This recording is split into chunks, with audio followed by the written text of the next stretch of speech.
being here with us. Anyone from Rock County I like to can share? can you hear me? Yes, we can. Okay, I work in Rock County and we have several DEI opportunities, and with it being Black History Month, we were given the opportunity to be a part of these series if we wanted to involve ourselves. And so I probably is why one of the reasons why many of us are here today. Beautiful. We welcome you on behalf of the association. We're very happy that you were able to join us. And with that, what we will do is go ahead and start our program for today. Walter? Okay, great. So, welcome everyone. My name is Walter Tugger IV. I am the program manager with Delete the Divide Internal Services Department of Los Angeles County. I'm going to be your host for today.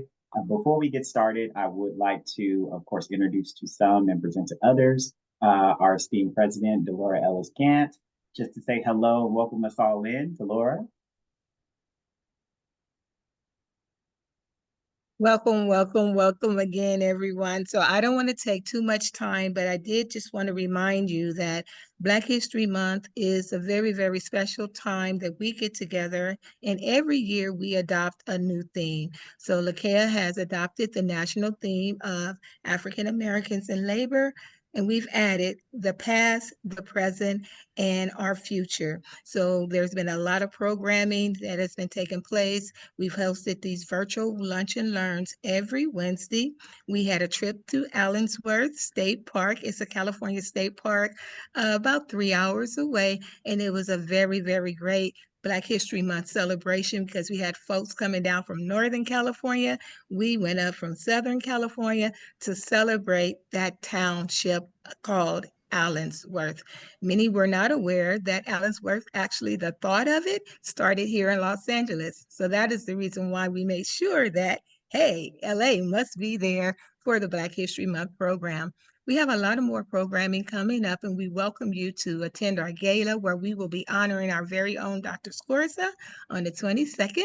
And then we have our installation of our officers and presentation of our Crystal Eagle Award to Miss Yolanda Pena. So stay tuned. Lakea is doing a whole lot. We got a lot of things in store for you and the community and our members. But welcome to today's program.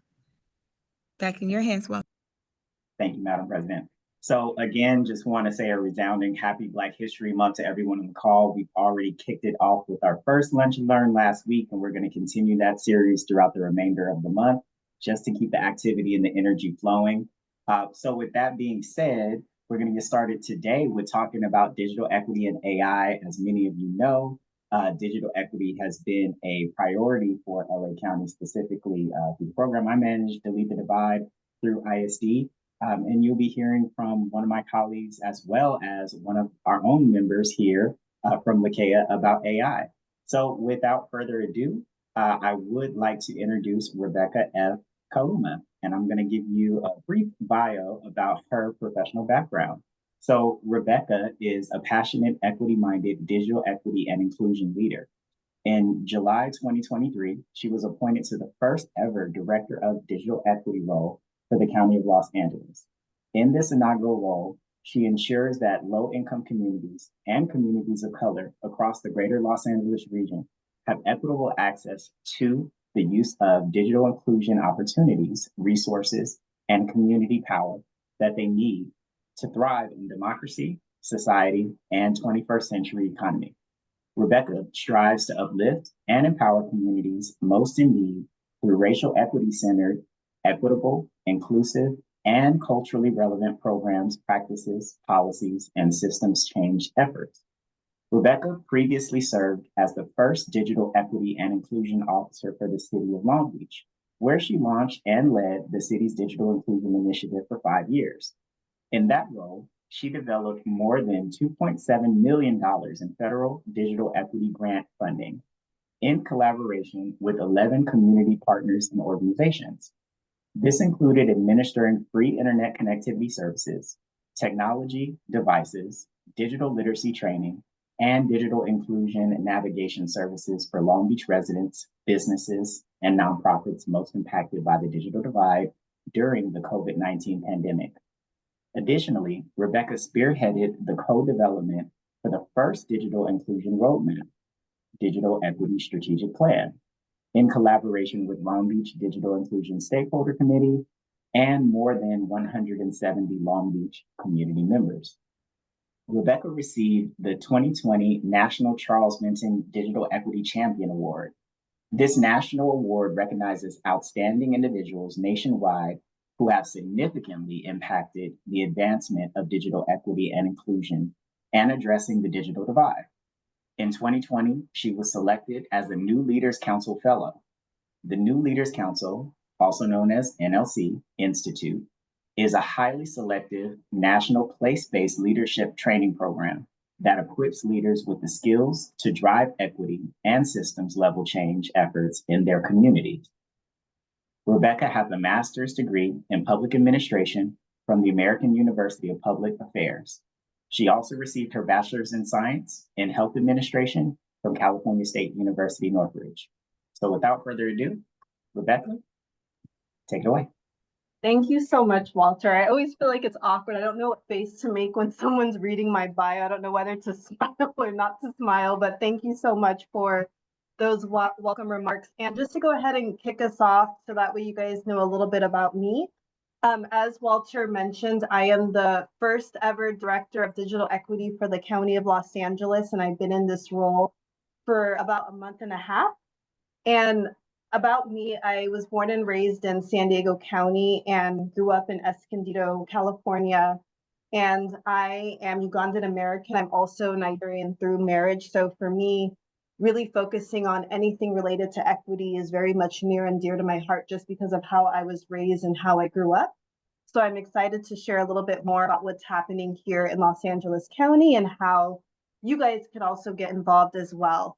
There's one thing that I want to mention as well. As you guys already know, the county is extremely large and there's a variety of different digital equity initiatives that are taking place from Delete the Divide to the community broadband networks. For the purpose of today, I'll be talking about the committee that the county officially established last year and how we're working closely with various partners across the county to address the digital divide.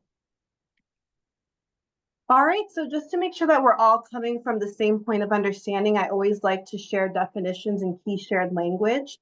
So just to go ahead and kick us off here, the digital divide is oftentimes used a lot in various social issue areas, but to ensure that we're all understanding what the context means for our conversation today, the digital divide is a gap between communities who have affordable access, skills, and support to engage online effectively and communities who don't.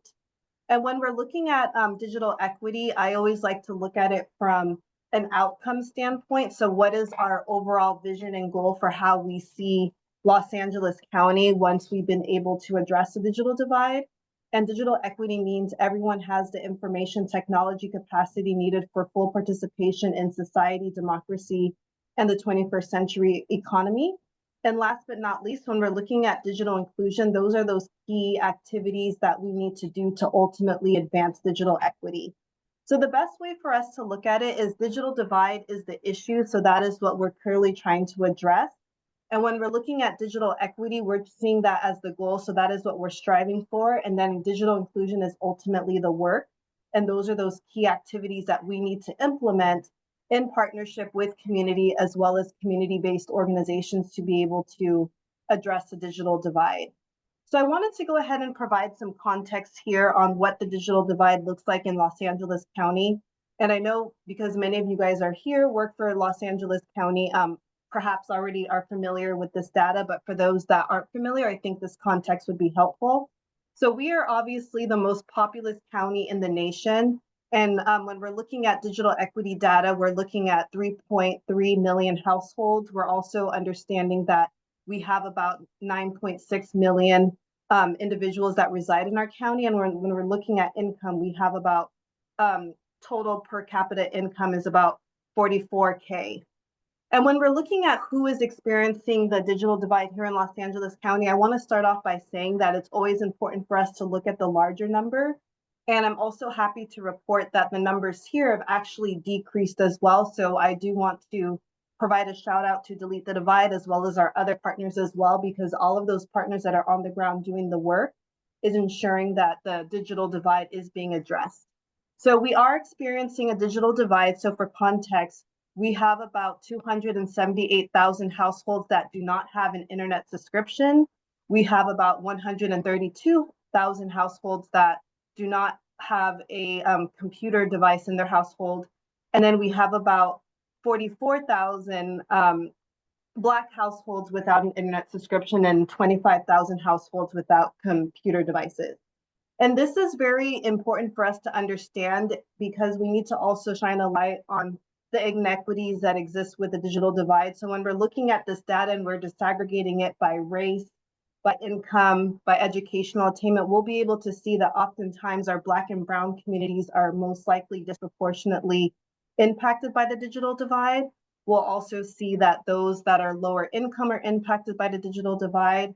In addition to that, those that have lower education attainment are impacted by digital divide. And this is why it's important for us to ensure that we're applying an equity lens and centering racial equity as part of this work, because we need to be able to address the systemic and institutional racism and oppression that exists within the system of the digital divide and work closely with our partners to understand what the root causes are as well.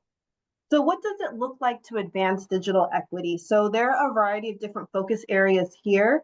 And I do want to help you guys understand that digital equity is all part of a large ecosystem here in Los Angeles County. So although the county is taking the lead in advancing digital equity countywide, I do want to take the time to uplift that this is a multi-sector issue and we need to have all of our partners at the table on the ground and ready to help address this issue. And that would include our internet service providers, our local government entities, our community-based organizations, K through 12, higher education, all of them need to be at the table.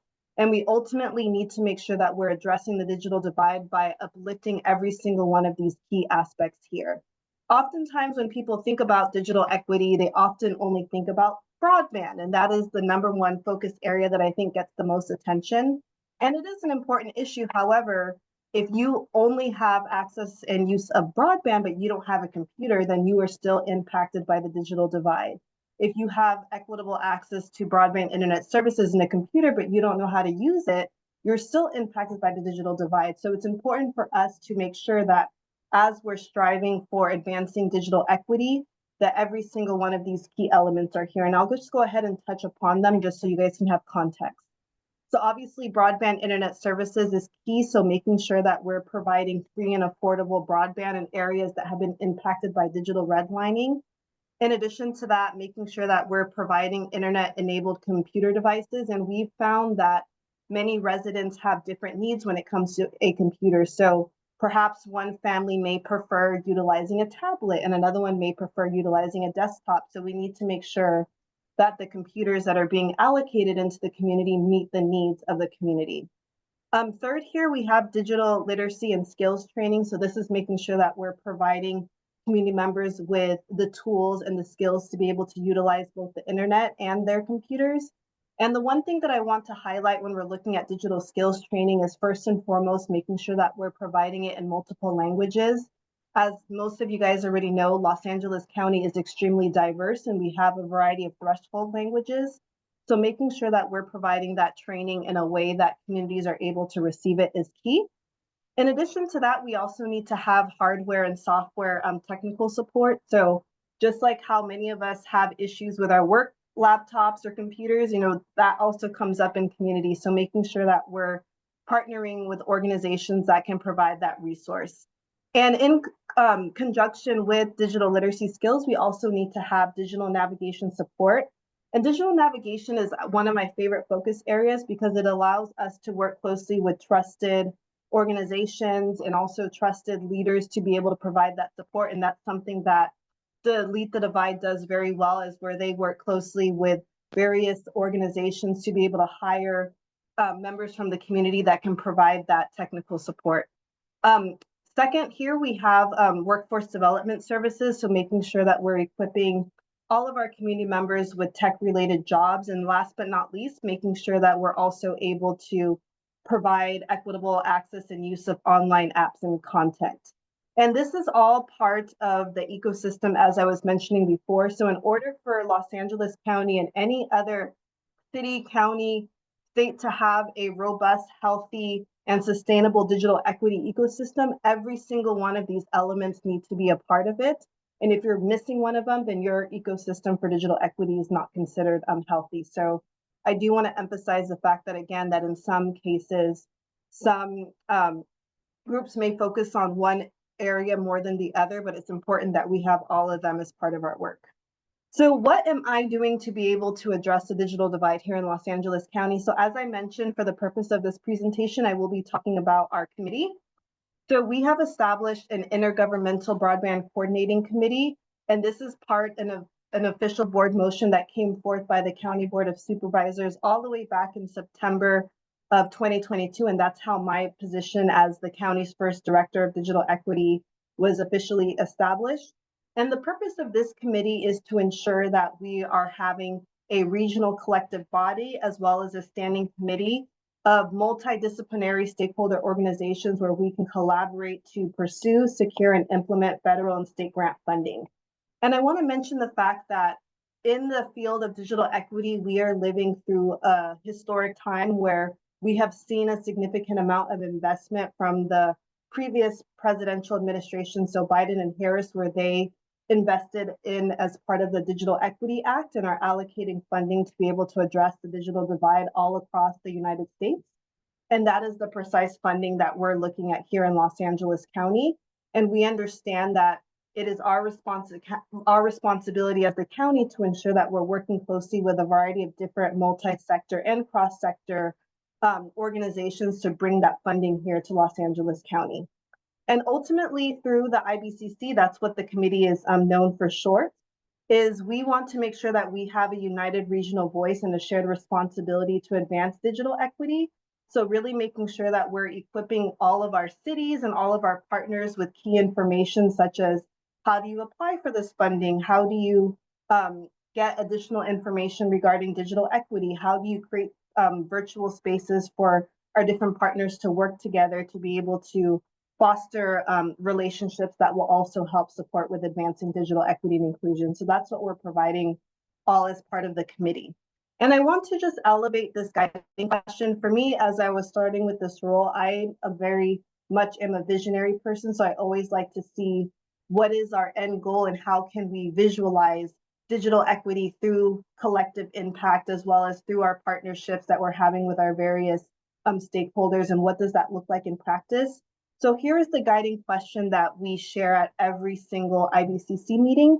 And for us, we want to make sure that we're always grounding our work in equity and inclusion and purpose, and making sure that people understand that every time we convene as a committee, we're coming here with the purpose of doing XYZ, which is outlined in the guiding question. So I'll go ahead and read it for you guys here.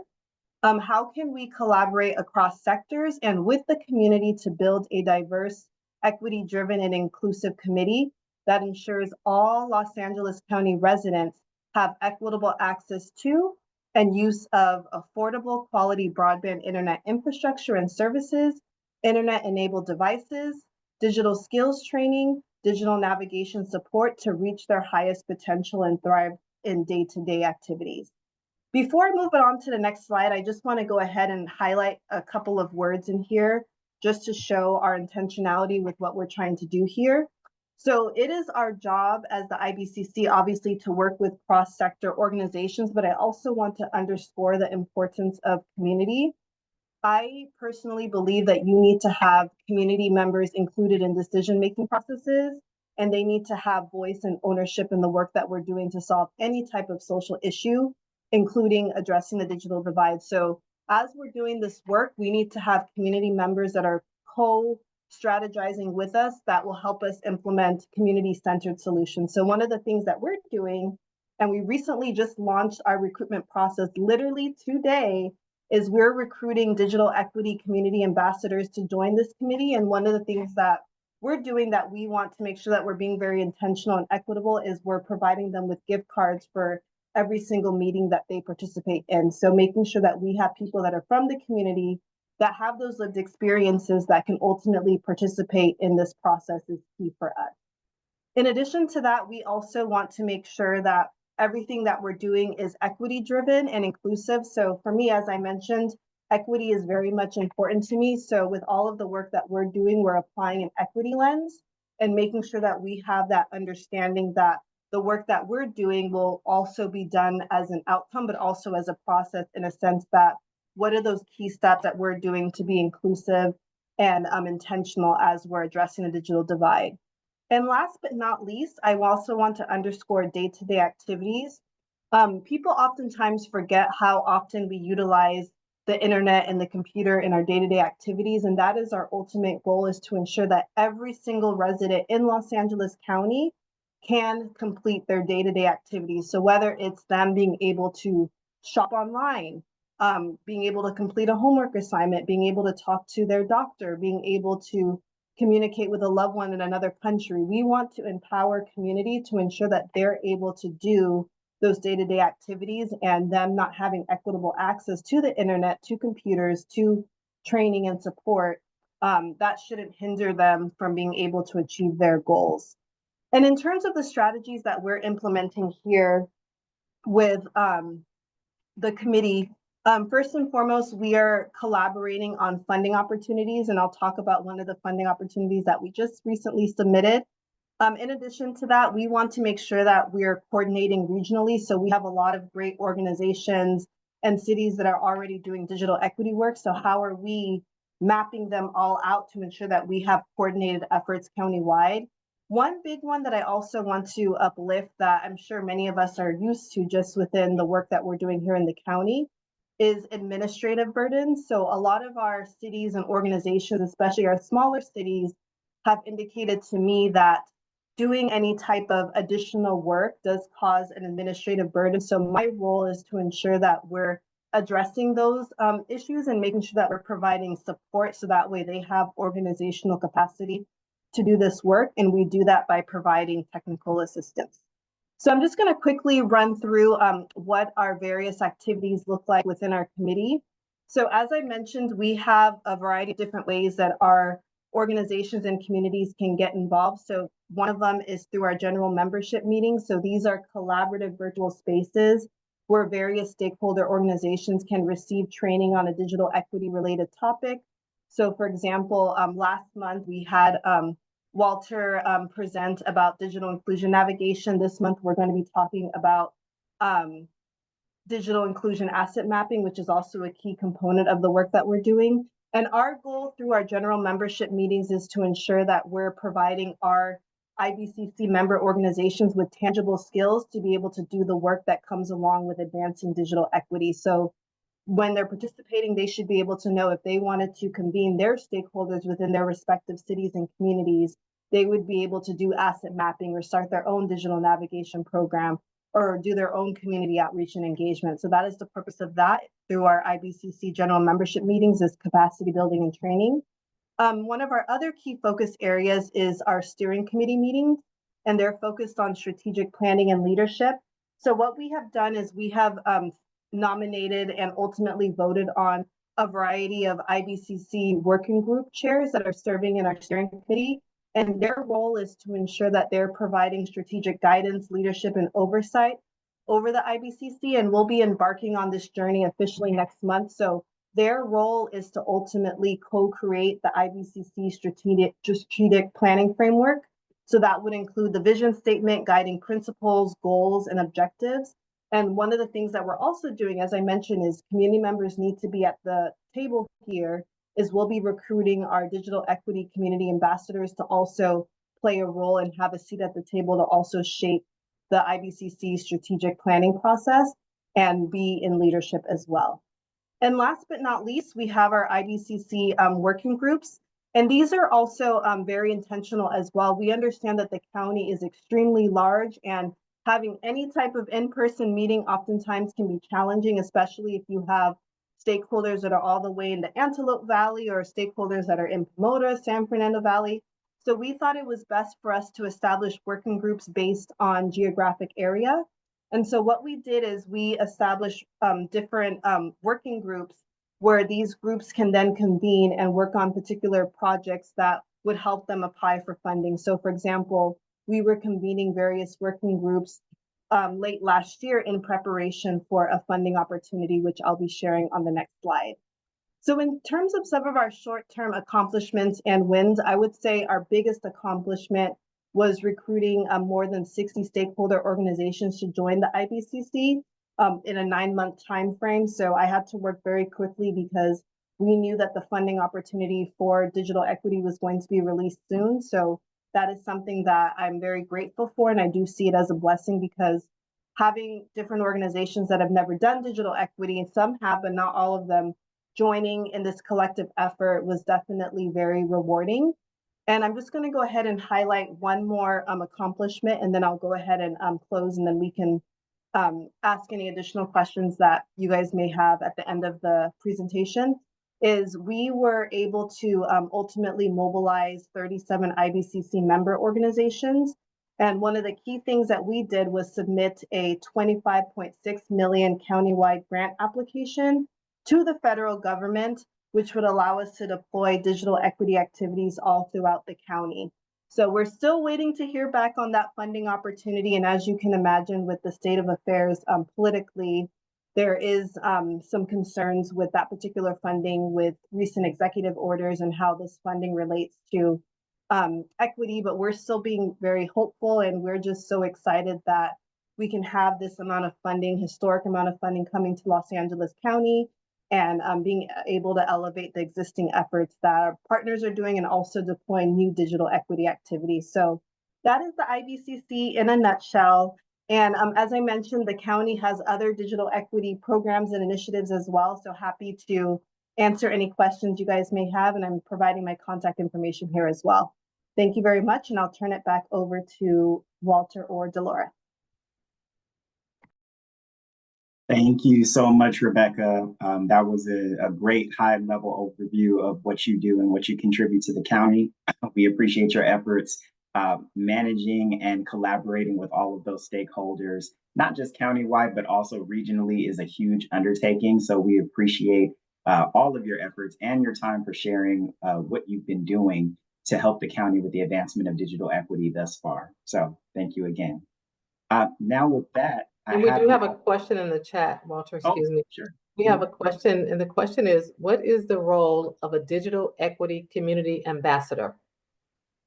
Yes, that's a great question. So the role of a digital equity community ambassador is ultimately for them to be able to share their lived experiences, their thoughts, their ideas, and ultimately contribute to our overall vision, goals, objectives, and guiding principles on how we should be deploying and implementing digital equity throughout Los Angeles County. So all the different activities that I mentioned within the IBCC that we're working on, we want community ambassadors to be a part of that. And we really want to understand what their lived experiences are, both from where the pain points are, but also from an asset-based standpoint as well. One of the things that I get irritated on is oftentimes a lot of programs focus on the deficit, what's wrong with community, but there's a lot of beauty that's happening with community that's working well. So we want to be able to elevate that and really underscore what we can do to amplify those efforts, but ultimately making sure that they're also shaping the work that we want to do in Los Angeles County, and it's not being done from only a government perspective. So that would be their role. And for context as well, we would be compensating the digital equity community ambassadors $50 for each working group meeting, as well as steering committee meeting that they participate in. And then for the general membership, they would be compensated $25 in a form of a gift card. Okay, and where did you apply for this position? So it's literally open now. I can drop the link in the chat for you guys. It's open now and it closes on Friday, March 7th at 5 o'clock p.m. But I literally just opened it in the past like 2.5 hours. So it's brand new. You guys are the first official group publicly. I've shared it with our stakeholders, but I'm trying to get the word out. So if you guys have any interested individuals that you think would be a great fit, please feel free to share it. I'll see if I can drop that in the chat. I don't know if there's any security You matters. can drop it. You Okay. can drop that in the chat. We got some great breaking news. We're excited. Thank you. Yes, yes. I'll go ahead and drop the information in the chat for you guys. Okay. Thank you so much. Okay, that was all of the questions. Walter, back to you. Okay, great. Thank you again, Rebecca. So now I have the pleasure of introducing another colleague, Tiffany Gerard.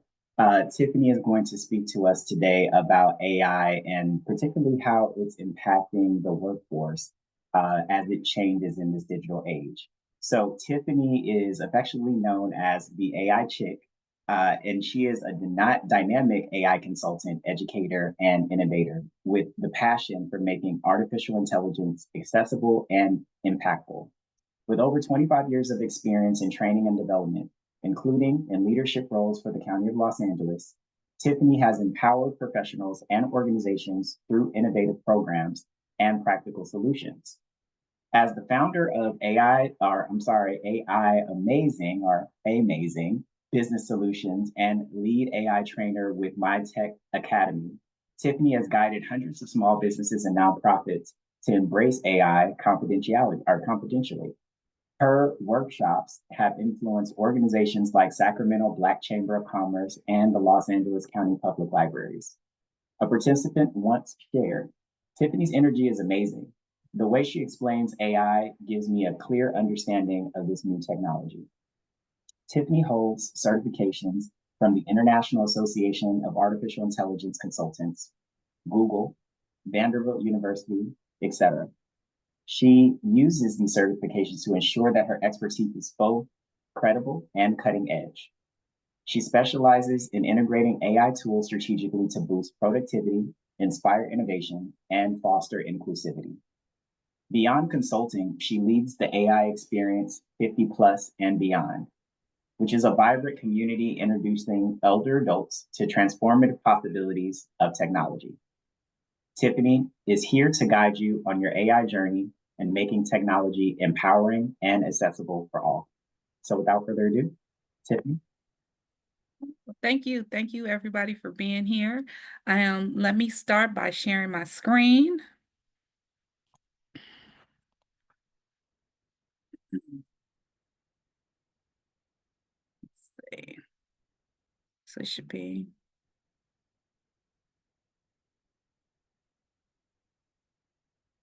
So I just want to make sure everybody could see my my actual screen. We can see it. You're good to go. Perfect, perfect. Well, once again, welcome. Good afternoon, everyone. My name is Tiffany Gerard, and it is a pleasure for me to be here today to speak to you, to talk to you, to just kind of go over what this thing called AI is, how it is affecting us in the workforce, and what our future looks like with this new technology.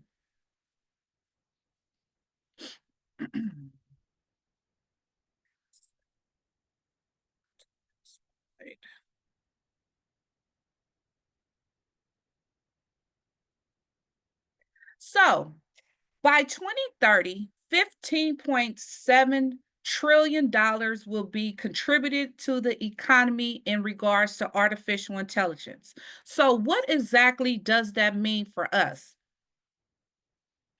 It means that the AI impact is bigger than we already realize. How many of you on here on this call today are actually using some type of artificial intelligence, whether it's ChatGPT, Perplexity? If you are using AI, let me know, put it in the chat. Because if this particular tool that's called artificial intelligence is projected to add this much value, how can we position ourselves to benefit from it? So instead of us just watching artificial intelligence, AI grow, we need to be part of the building, investing, and leading AI industries. So when I talked about the 13 trillion, that amount of money is actually a combination of Apple, Microsoft, Google, Amazon, and Tesla all combined. So this technology not only has impacts for money, but it also has a broader impact on global society as well. So what is artificial intelligence? We hear about it on a daily basis. It's in our faces. Artificial intelligence, it is actually the technology that enables the computers to think, learn, and make decisions like humans. So when we talk about AI thinking, it's learning from the data that we've been using in these computers for the last years. Think of Google, Netscape, AOL. I can remember waiting for the telephone to get on the internet when AOL was around. But with these technologies, it actually solves problems in seconds. So when you talk about AI, it is a tool. It is a tool to increase efficiency, and it is definitely a tool to increase productivity. And also, because of this technology being available to the masses, to a lot of people, not just corporations, AI is actually changing every industry, and that's from healthcare, finances, banking. And for those of you that are not using any type of artificial intelligence, these are just some of the brands that use it. We are actually using AI in our daily lives. Things, for instance, when we go to Siri or Amazon, we're already using their AI technology to let us to make recommendations on the music we want to listen to, the books that we want to hear. How about Amazon? Anybody shop on Amazon? Amazon uses their AI technology to make personal recommendations for our carts, for our shopping experiences. All of these things are powered by artificial intelligence. But what's next for the Black professionals in this AI space? How do we actually equip ourselves for the next wave of this new tech innovation?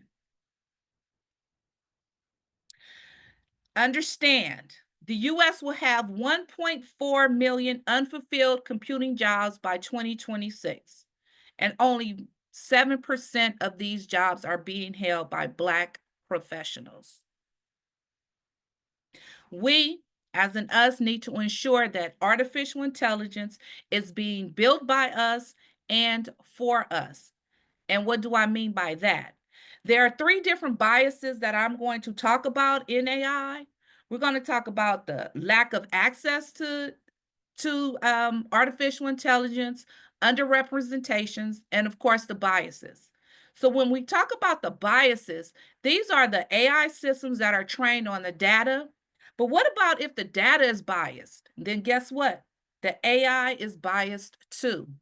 And this impact can be detrimental. Think about hiring processes, policing, banking.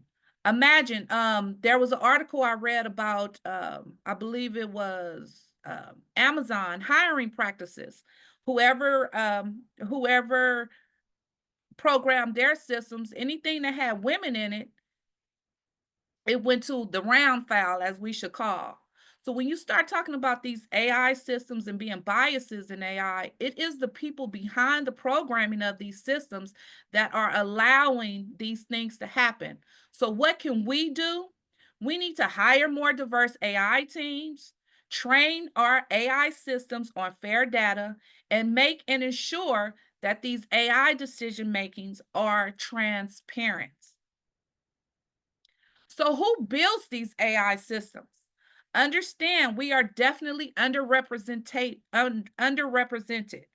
The people creating artificial intelligence, they do not reflect the diversity of the world. And these solutions don't always work for our communities. Only 3% of Black professionals hold PhDs in AI. 7% of tech jobs are held by Black professionals, and only 1% of Black women hold any and all AI-related jobs. So what's the solution? We need to get behind and get more Black professionals into artificial intelligence. And the lack of access. Our students, 40% of our Black students attend schools that lack advanced STEM courses. 22% of Black high school graduates are STEM ready compared to 50% of white students. And schools in the majority of Black areas receive $23 billion less in funding than white majority schools. So it's not just not having access to the technology, we're just not getting the information. But what can we do in order to get our kids and get our students equipped? We can introduce them to coding classes, robotic classes. We can expand free AI boot camps and online trainings, community-based programs. How about strengthening the HBCU tech programs, public and private partnerships? Now, I have a son who's 10 years old, and if you hear the word prompt engineering is a word being described as something major in AI. But what prompt engineering is getting these systems to produce the output that you need. And so I take that back to my son being 10, because I get him now on the computer and I tell him we are going to prompt engineer. Even if we're just talking about using ChatGPT, and I'll talk about that later, as a tool to show him how to use these AI systems, but I'm putting those words in his mind: prompt engineering, artificial intelligence, because we have to start somewhere. Now, AI, it isn't just the future, it is actually happening right now. And we have the opportunity to shape how it impacts our careers, our communities, and our industries. We often hear about AI replacing our workforce. However, it is not replacing our work, it's actually reshaping how we work. With these new AI tools, there are different ways that we can enhance our productivity, because industries are shifting and AI knowledge is becoming a required skill in nearly every field. I've been working for the County of Los Angeles since 1991. When I first started, it was typing. That was a requirement. That was a requirement on our application. Know how to type 40 words a minute. Okay, that's fine. I could pass that. The next thing, it was computers. Now, do you know how to operate computers and things of that nature? Okay, we fine now. But however, companies are now asking about using ChatGPT. That is a requirement. Do you know how to prompt? Do you know how to use ChatGPT? All of these AI things now are starting to become mainstream, and we have to adapt to this technology so that we are able to compete.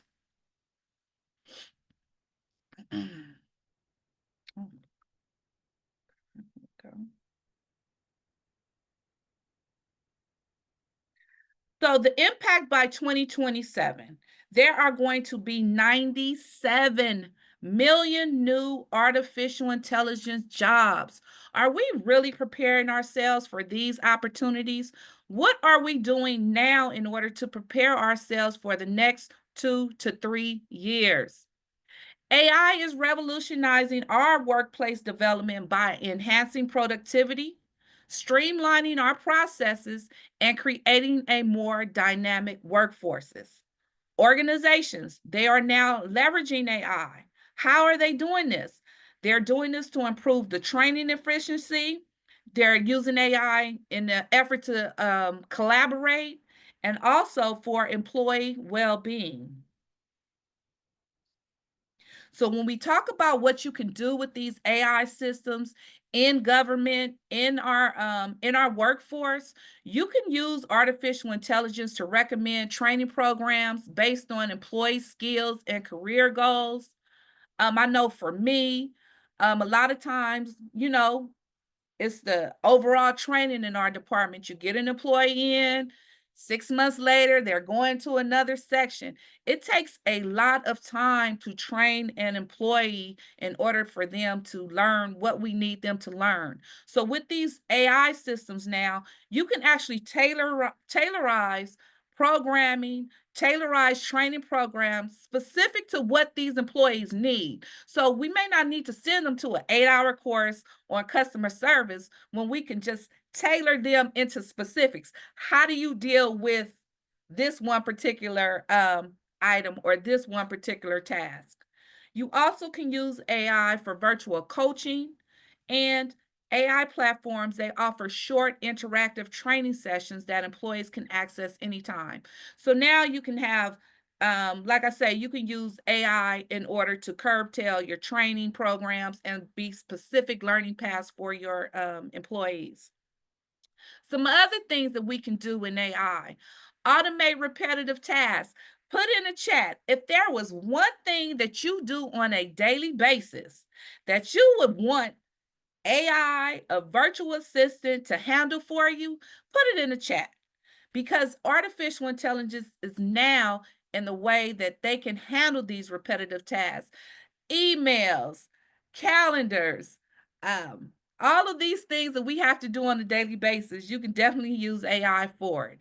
How about chatbots, personal assistants? For instance, we get, I know I have a friend, she works for DPSS. A lot of times they call with the same questions. How do you do this? How am I supposed to do this? Who can look up this case? How about putting in an AI chatbot to answer all of those common questions, or maybe even an AI chatbot to refer them to their case and give them case information as well? So a lot of these things we can actually use artificial intelligence to implement. And also human resources. You can use AI to remove the biases in the hiring process while accelerating the application process as well. So artificial intelligence, it is transforming how the county and the city governments are operating by cutting down on the manual work, improving the efficiencies, and enabling smarter decision making. New York, they're using AI to automate their business license applications, so which is reducing their wait times from weeks to minutes. LA County, once COVID hit, they implemented a chatbot to access COVID-19. Excuse me, to access COVID-19 resources and unemployment benefits. And the city of San Francisco is using AI-powered scheduling tools to optimize their public transit employee shifts to reduce overtime cost. So corporations, governments, cities are already utilizing some type of form of AI. Now, as a government worker or government workers, city workers, county workers who understand artificial intelligence, we will have a career edge as AI-driven efficiency and decision-making is becoming the standard. So what do I mean by that? That means employees that have over 15 years of experience that want to transition into senior AI related roles, you actually can leverage your skills and your knowledge and your expertise. If you are a director, by learning and integrating AI, your role, your salary can increase to $175,000. Program managers, senior data scientists, chief officers, senior policy advisors, ethics officers. So whatever your current role is in government, if you learn AI, incorporate some type of artificial intelligence knowledge, you can definitely have a competitive edge over a lot of other people in this industry. So how do you prepare for a career in artificial intelligence?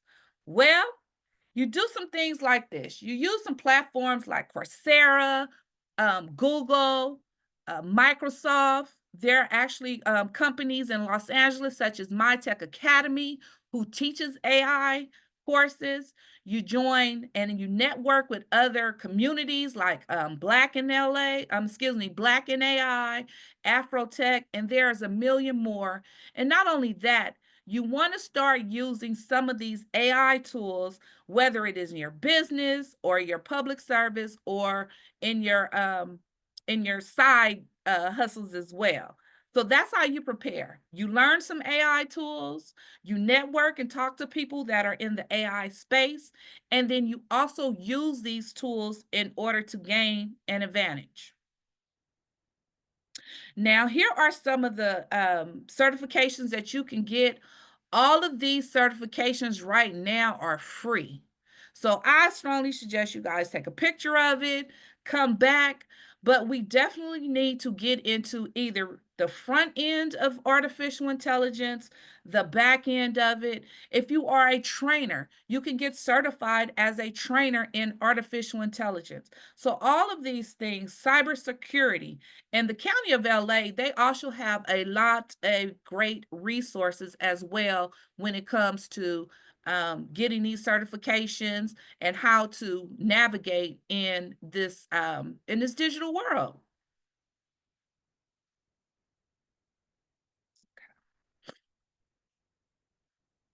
So whether you're in government, business, or education, or entrepreneurship, the reality is that AI will touch every sector. The digital revolution needs our voice, our innovation, and our leadership. So what did I do? I took it upon myself to become certified, an accredited certified AI consultant. And with this, I went ahead and I learned how to use artificial intelligence. I'm using tools, I'm teaching, I'm training, I'm speaking, I'm educating who I can about artificial intelligence. It is important that somebody who looks like us, talks like us, are able to translate this information, because you hear words such as natural language processing, prompt engineering, multi-language models. All of these big words, you have no idea of what they are. And if somebody is not there to kind of break it down to you or let you know, it's not that hard. Natural language processing just means conversational text. Large language models, those are just large computers that house all of our data. So it is important that we represent us and show up in this space so that we can communicate what is going on in this technology correct and properly. Now I'm going to talk a touch about generative AI. I talked about artificial intelligence, the biases in artificial intelligence, the careers in artificial intelligence, how we can get involved. But generative AI is actually where the magic actually happens. Now, generative AI, it's the type of artificial intelligence that can create the new context, like our texting, our images, music. It can even produce videos based on patterns that it has learned from data. And unlike traditional AI, generative AI, it actually creates something new. So these are my go-tos for generative AI. I use ChatGPT to write articles, to create emails, to create poetry, to do my meal planning, so many different things that you can do with ChatGPT. If you are a creative, you want to look into some things called Midjourney and DALL-E. You can create stunning AI images. If you are creative and you want to create these things to sell them, to put them on display, you can use these AI tools. If you are a content creator, if you have a small business, or if you want to do some type of training videos, Runway ML and Opus Clips are excellent AI generated for videos and movies. And what about if you want to make some music? Yes, I want to create a birthday song for my mom. You can go to Boomy or Jukebox AI and compose a song in less than 5 minutes. So these are kind of like my go-tos when it comes to generative generative AI. So definitely check on some of these tools, start playing with some of these tools, and find out which ones that you actually like. So I talked about some of the things that you can do with ChatGPT. You can write social media posts, blogs, ad copies. You can create content, which frees up your time. You can put a lot of things on automation using these AI tools as well. And what about summarizing reports and creating presentations instantly? Yes, you can do all these things with AI. If you have a big report you have to do, you can upload it to an AI tool and ask AI to summarize the key summaries of this particular document. So it definitely saves you time when it comes to your work and increase your productivity. And here are some of the other tools that I use. This is kind of like my toolbox. If I was to recommend getting started with any type of generative artificial intelligence, I would say start with any one of these particular tools here. ChatGPT, Gemini, that's actually Google's version of ChatGPT or OpenAI. Gamma, that's great for presentations. Buffer is really good if you are into content creation. I love Canva. Perplexity, if you are doing any type of research projects, Perplexity is great for research because it gives you sources that the information is coming from. And again, to create art, you have Ideogram and Midjourney.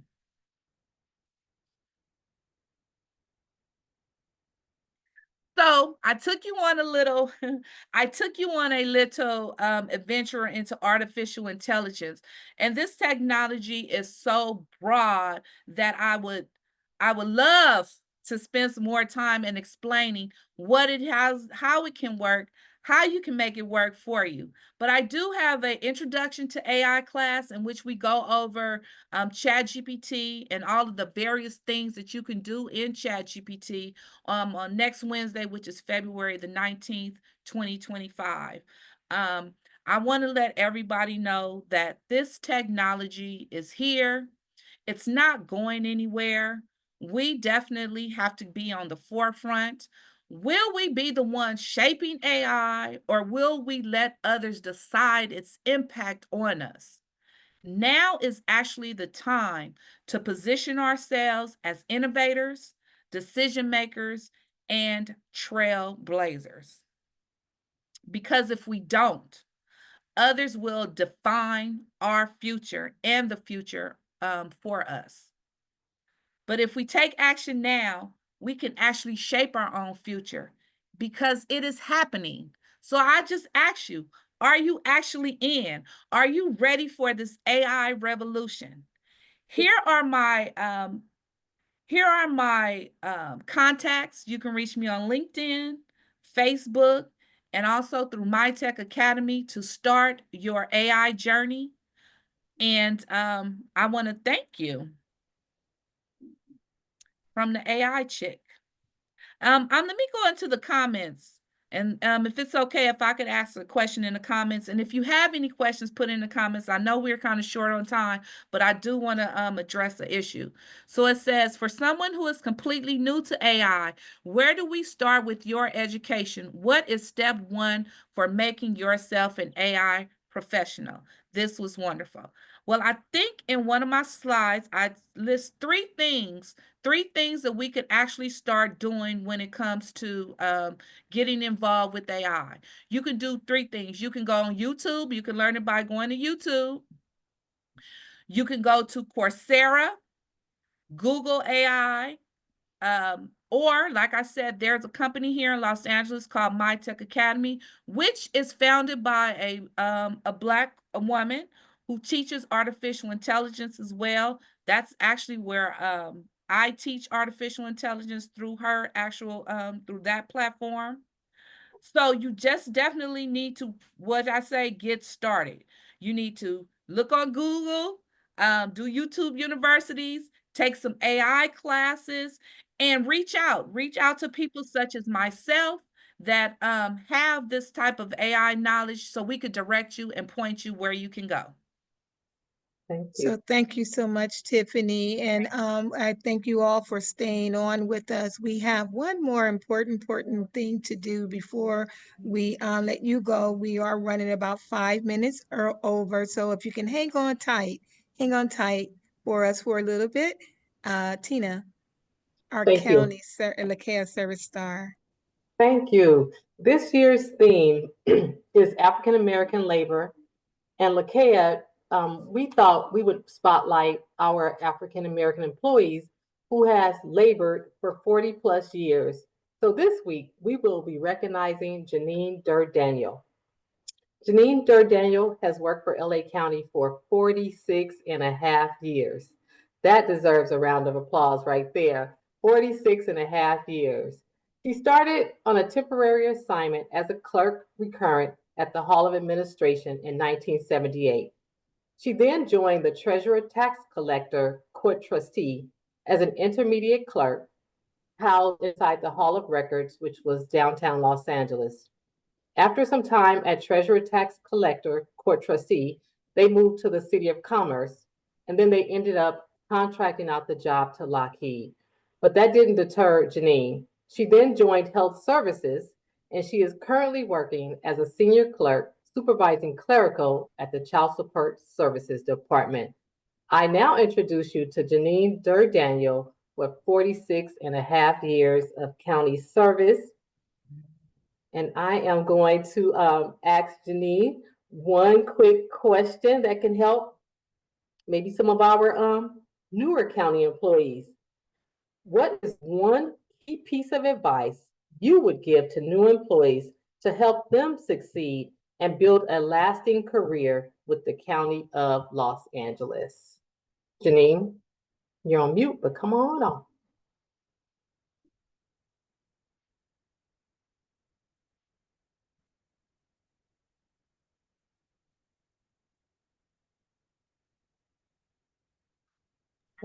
We're going to give her a moment. With all those years of county service, we have to just wait. Janine, we cannot hear you at this moment.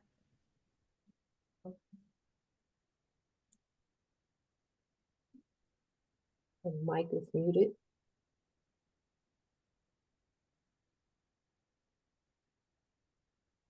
That was an awesome presentation from Tiffany and from Rebecca. I mean, it was fantastic. I am so excited. Janine, we cannot hear you as of yet. Can you go ahead and try to unmute yourself?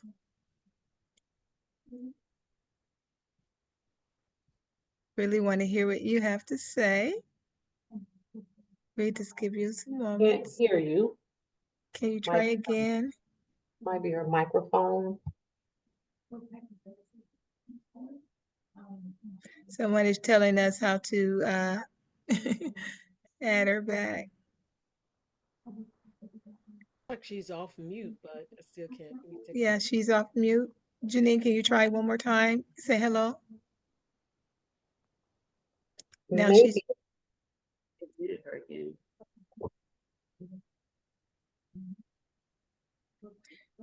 Janine, would you mind coming back next Wednesday with us in the interest of time? Can you put us in your schedule? Because we can't hear you. Might be her headset may be in there.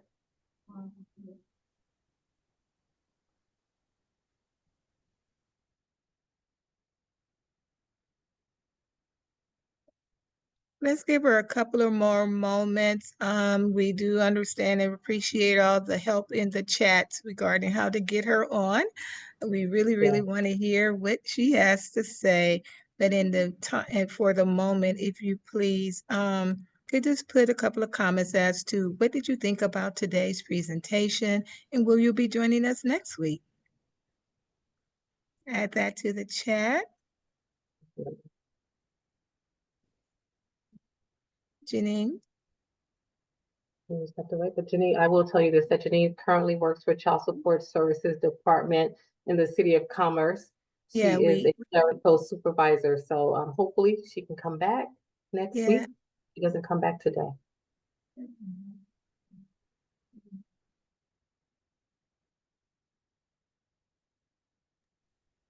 How awesome to work 46. So what we'll do is we will have Janine come back next week, and we will recognize 2 LaKeia County Service Stars. So on behalf of the association, I know some of you all have meetings to run. Can you guys hear me now? Oh yeah, we can. Go ahead, Okay, Janine. okay. I'm sorry. I'm so sorry. No worries. I'm not AI yet. 46 Nope. years. Don't Okay. worry. The answer to the question, I would tell everyone to be kind. A new person coming into LA County, be kind. You never know who your supervisor might be. Respect others as you would respect yourself. Be mindful of time management and efficiency. Learn everything you can, even if it isn't in your job spec. Always allow yourself getting opportunity to grow and accept change. That's awesome. 46 and a half years, everybody. Let's give her a I'm round of sorry. applause. I'm sorry. Nervous, but she was determined to stay on and get it. Perseverance, right? Yeah. Perseverance. And Get it. keep time. I would tell them to keep time and don't be on time, lunch breaks and everything. Just be on time. We appreciate your voices of wisdom, and as the president of LaKea, we really want to thank you for accepting this opportunity for us to lift up your years of county services. 46 years. You've seen a lot. You've seen a Yeah. lot of people come, you've seen a lot of people go, and we will take these jewels that you have given to us. Be kind, be respectful, learn everything, and accept the change. So as the KEA, we have a mantra: we will elevate, we educate, and we empower. And we want to thank all of you for spending your lunchtime with us. Have a great day and hope to Okay, see you thank next you. Wednesday. Great job, Tina. Thank you. Thank you. Thank you, everyone, for coming on. Thank you. Come